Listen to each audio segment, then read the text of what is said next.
Không ai ngờ rằng nhiệt độ cao trong phòng ngủ lại gây hậu quả nghiêm trọng đến vậy.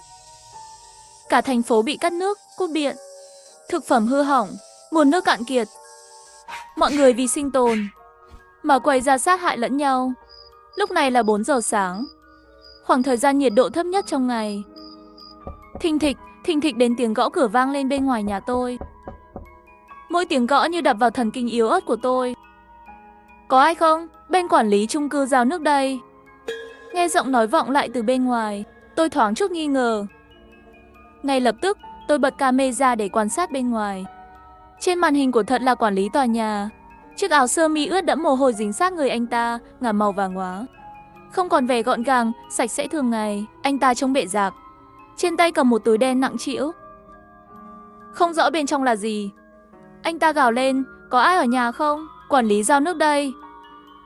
Vừa nói, anh ta vừa áp tai vào cửa. Tôi nín thở, chỉ sợ để lộ dù chỉ một tiếng động.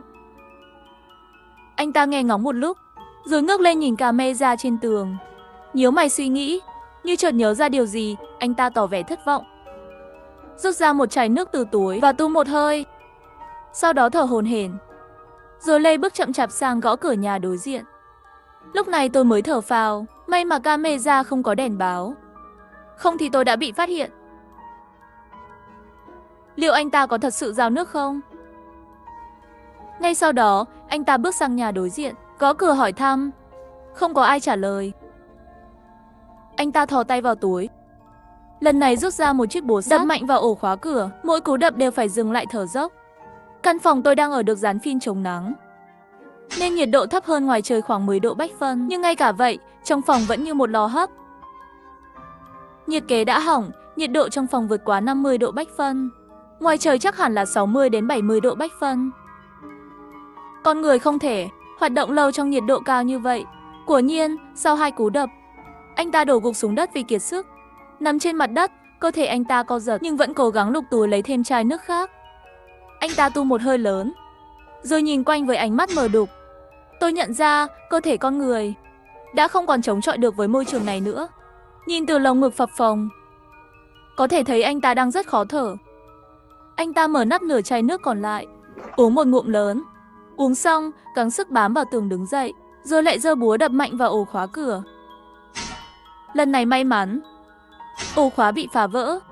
Anh ta đẩy cửa lao vào căn phòng, lục lọi điên cuồng. Nghe như anh ta đã mở tủ lạnh.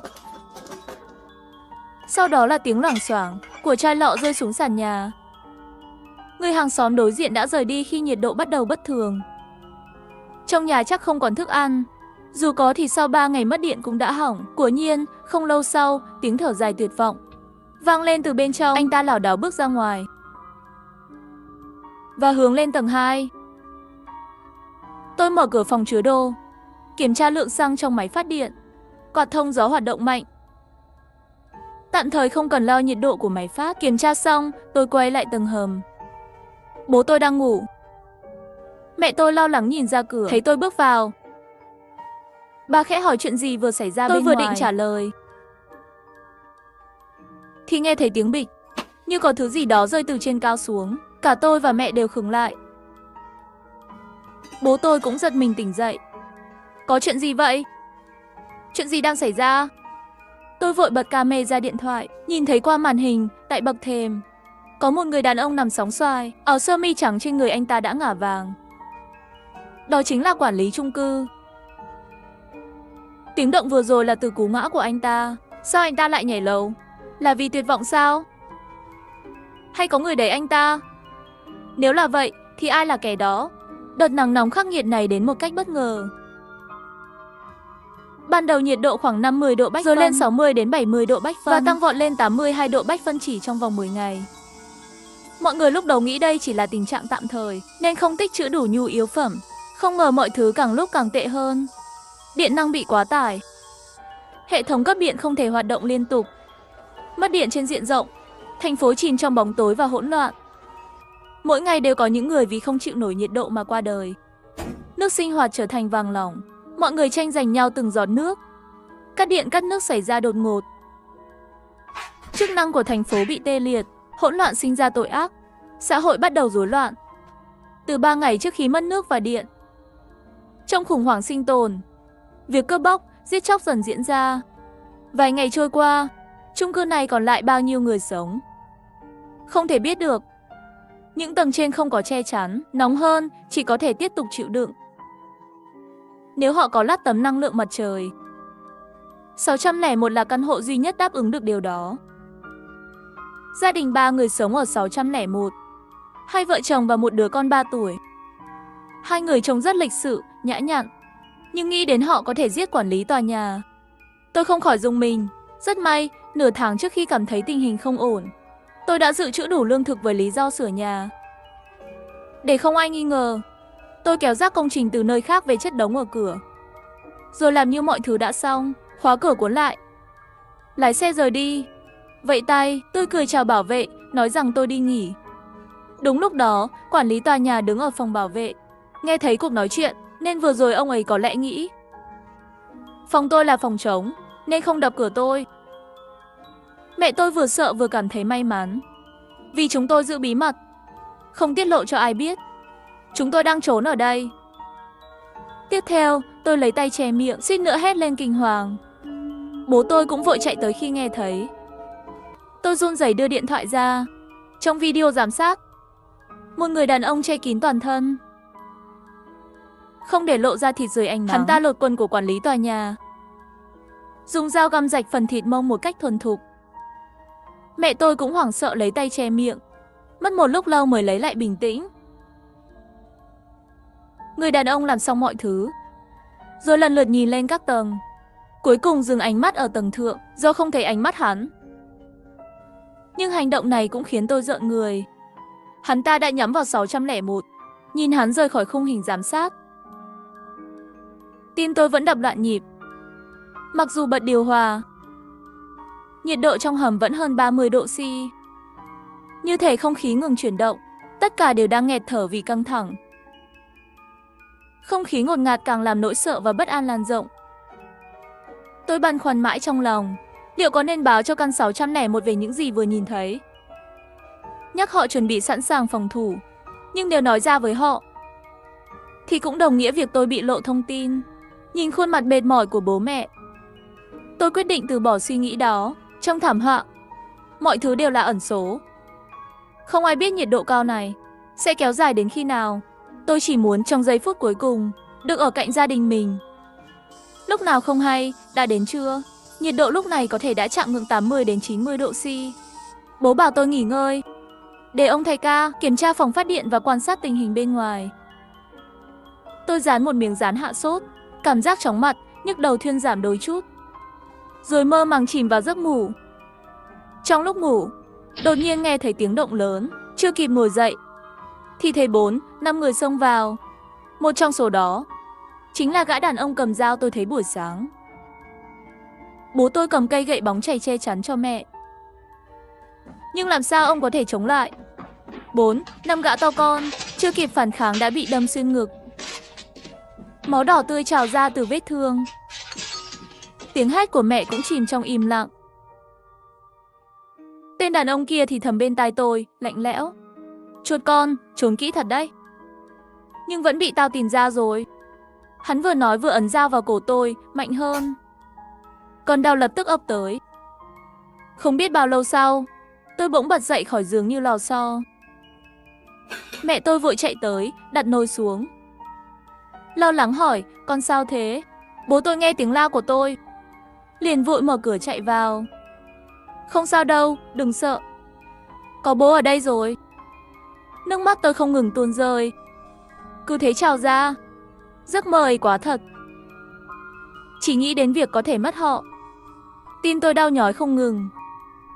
Khoảnh khắc đó, tôi thề sẽ bảo vệ bố mẹ, không để ác mộng ấy xảy ra trong đời thực. Bình tĩnh lại, mẹ tôi chia phần cơm đã ngâm nước cho cả nhà. Nhiệt độ quá cao, rau củ không thể bảo quản được, chỉ có thể ăn lương khô cứu trợ. Thậm chí, đồ hộp mật ong cũng hỏng vì nhiệt độ quá cao. Ôi trời, nóng thế này chẳng muốn ăn gì. Lương thực khẩn cấp thì lại khó nuốt.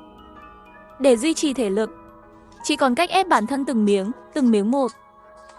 Sau khi bổ sung năng lượng, trong đầu tôi đã có kế hoạch rõ ràng. Tôi và bố đẩy tủ đông trong nhà ra cửa, khóa chặt bánh xe, 2 cái tủ đặt cạnh nhau. Dù có 4, 5 người cũng phải mất sức mới đẩy được. Tiếp theo, tháo một giá đỡ đồ. Dùng ống thép cường lực làm vũ khí, dài ngắn vừa tay, chất liệu lại rất chắc chắn.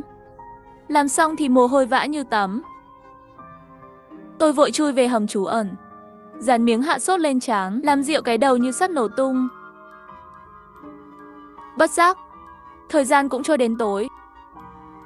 Tôi dán mắt vào màn hình giám sát. Không dám lơ là. Bố bảo tôi đi nghỉ. Ông sẽ canh thay, nhưng tôi không yên tâm. Chỉ khi chính mắt mình nhìn thấy mới có thể an lòng. Thời gian trôi chậm rãi từng giây.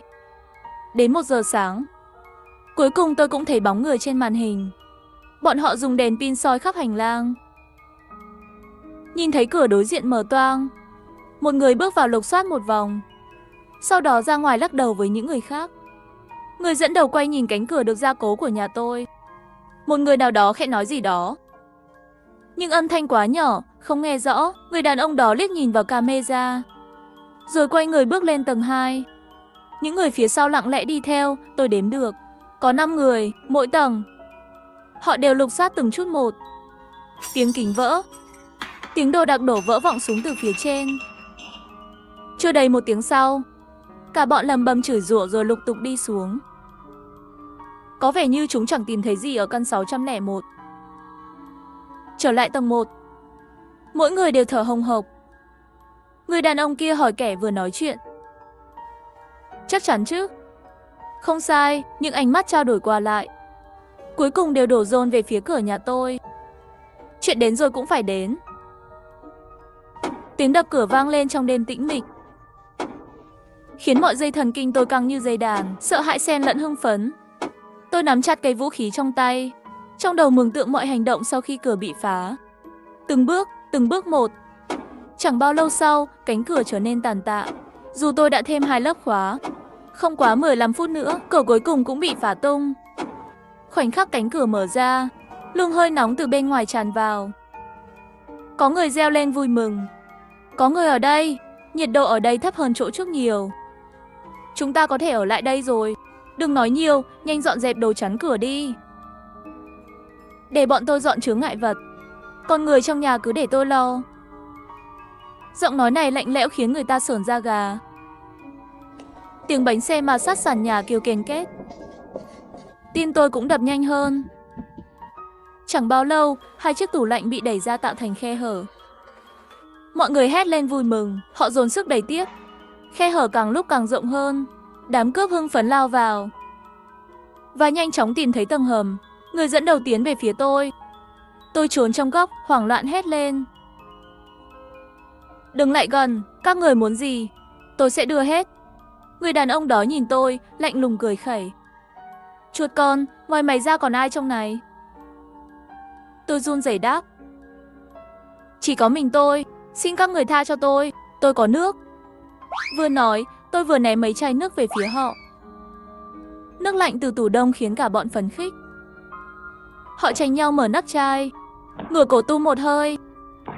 Người dẫn đầu chưa kịp ngăn cản, những kẻ khác đã uống cạn sạch nước. Nhân lúc hắn quay đầu, tôi lén dội một xô nước đá lên người hắn. Đây là của mày. Trong cái nóng cực độ, bị dội nước đá lên người, cơ thể hắn sốc nhiệt và ngã gục. Tôi lập tức cầm ống thép, đập mạnh vào đầu hắn. Những kẻ khác cũng bị nước đá kích thích, vừa chịu đau vừa xông tới với vũ khí trong tay. Ngay lúc đó, bố tôi từ phía sau lao ra, ném thanh thép, đánh gục 2 tên xuống đất. Tôi cố sức vung vũ khí, nhưng thể lực chênh lệch quá lớn. Ống thép nhanh chóng bị cướp đi. Tôi tránh không kịp, bước hụt chân, ngã nhào về phía sau, đầu đập mạnh xuống đất. Não như vang lên một tiếng ầm. Trước mắt tối sầm lại. Tôi cố gắng mở mắt, nhưng chỉ thấy những hình ảnh mơ ảo. Cảnh tượng quay cuồng trước mắt. Có người vung búa bổ mạnh về phía tôi. Ngay khoảnh khắc đó, một bóng đen lao tới, dùng thanh thép trong tay đập mạnh vào đầu kẻ đó. Chiếc búa rơi khỏi tay, rớt ngay cạnh tôi. Người đó cùng với bố tôi hợp sức đánh gục hết những kẻ còn lại. Họ chạy lại đỡ tôi dậy. Con có bị thương ở đâu không? Nước mắt tôi tuôn trào. Người vừa cứu tôi chính là hàng xóm tầng 6. Anh ta cùng bố dìu tôi vào trong nhà. Sau khi dọn dẹp tàn cuộc, anh ta nhìn tôi trầm ngâm một lúc, rồi chậm rãi nói: "Cảm ơn cậu, nếu không nhờ cậu báo tin, hôm nay cả nhà tôi đã chết rồi." Tôi vẫn chưa hoàn hồn sau trận chiến. Không nói gì, anh ta tiếp tục: "Thật ra chúng tôi không muốn giết ai cả, nhưng đó là chai nước cuối cùng. Nếu đưa nó đi, thằng bé nhà tôi sẽ chết." Anh ta nhắc đến người quản lý tòa nhà. Sau cơn ác mộng hôm đó, tôi chợt nhận ra, chỉ dựa vào gia đình mình thì không đủ đối phó với đám người nguy hiểm ngoài kia. Chỉ có hợp sức mới có cơ hội sống sót. Nhìn thi thể người quản lý, có lẽ các anh đã bị lộ rồi. Tôi kể cho họ nghe về gã cầm đầu, cảnh báo về nguy hiểm đêm nay. Họ cảm ơn vì thông tin tôi mang đến, nhưng cũng không biết làm sao. Hôm nay, chỉ vì chai nước cuối cùng đã mất một mạng người, có lẽ đây là của báo. Để sinh tồn, chúng tôi lập một kế hoạch mai phục. Khi bọn chúng lên lầu tìm kiếm, vợ anh ấy và bố tôi phục kích ở căn đối diện. Lúc bọn chúng phá cửa xông vào, tôi dùng nước để phân tán sự chú ý. Nhân lúc đó dội nước đá lên người gã cầm đầu, khiến hắn mất khả năng hành động. Chúng tôi thừa cơ hạ gục bọn chúng. Cặp vợ chồng cảm ơn vì tôi đã cứu gia đình họ. Nhưng không biết rằng, tôi đã sớm nhận ra, gia đình tôi mới là mục tiêu cuối cùng của bọn chúng. Trong đoạn video giám sát hôm đó, không chỉ có gã cầm đầu, tôi còn thấy một người khác mang giày thể thao xuất hiện ở góc màn hình. Đôi giày đó thuộc về người giao nước của công ty vận chuyển. Dù rằng tôi đã rất cẩn thận đặt nước từ các công ty khác nhau vào các khung giờ khác nhau, vẫn không thoát khỏi bị lộ. Họ là đồng bọn. Vậy mục tiêu của họ không chỉ là căn 601. Tôi lờ mờ nhớ lại hôm giao nước hôm ấy. Người giao nước đã mượn nhà vệ sinh. Dù không thoải mái, tôi vẫn không tiện từ chối. Và chỉ trong vài phút đó, anh ta đã nhìn thấy cửa hầm nhà tôi. Nhà tôi trở thành nơi trú ẩn lý tưởng. Chúng tôi quay lại hầm, bàn bạc kế hoạch tiếp theo. Gia đình 601 gặp khó khăn lớn. Hệ thống năng lượng mặt trời chỉ đủ chạy điều hòa 4 đến 5 tiếng mỗi ngày. Con nhỏ của họ đã bị sốc nhiệt mấy ngày. Dù hầm không rộng rãi. Sau khi cân nhắc, chúng tôi quyết định giữ họ lại từ khi đợt nắng nóng bắt đầu. Đây là lần đầu tiên tôi ra ngoài. Dù là vào lúc rạng sáng, thời điểm mát nhất, nhiệt độ chỉ thấp hơn ban ngày vài độ. Không khí vẫn oi bức đến nghẹt thở. Chúng tôi ra bãi xe, tìm kiếm nhiên liệu. Bãi xe chỉ còn vài chiếc ô tô, bằng một nửa so với trước đây. Nhiều xe đã cạn sạch xăng. Chắc trước đó có người ngồi trong xe bật điều hòa. Mỗi người xách 2 thùng. 20 lít xăng gần như đã đầy. Chúng tôi quay trở lại. Lượng nhiên liệu tìm được đủ dùng hơn nửa tháng. Nhưng chẳng ai biết đợt nắng nóng này sẽ kéo dài bao lâu. Trạm tín hiệu đã ngừng hoạt động. Từ ngày thứ tư mất điện, bố tôi lục trong kho đồ cũ, tìm được chiếc đài radio cũ kỹ. Ông thử dò kênh mỗi ngày, hy vọng tìm được tín hiệu, nhưng đều vô ích. Chúng tôi đã mất liên lạc hoàn toàn, mất mọi thông tin từ bên ngoài. Không thể ngồi chờ chết. Chúng tôi nhắm đến khu dân cư bên cạnh đến Cẩm Tú Giang Nam. Khu đó có thể còn tài nguyên. Sang ngày thứ 2 tìm kiếm ở Cẩm Tú Giang Nam, khi tôi vừa đặt thùng xăng xuống, một sợi dây bất ngờ siết chặt quanh cổ tôi. Mọi chuyện diễn ra quá bất ngờ. Tôi không kịp phản ứng. Sợi dây thít chặt khiến tôi không thể thở. Tôi cố gắng giãy giụa, đạp đổ thùng xăng, dùng tay đập mạnh vào cửa xe, hy vọng thu hút sự chú ý của 601. Nhưng từng giây từng phút trôi qua, vẫn không ai đến cứu tôi.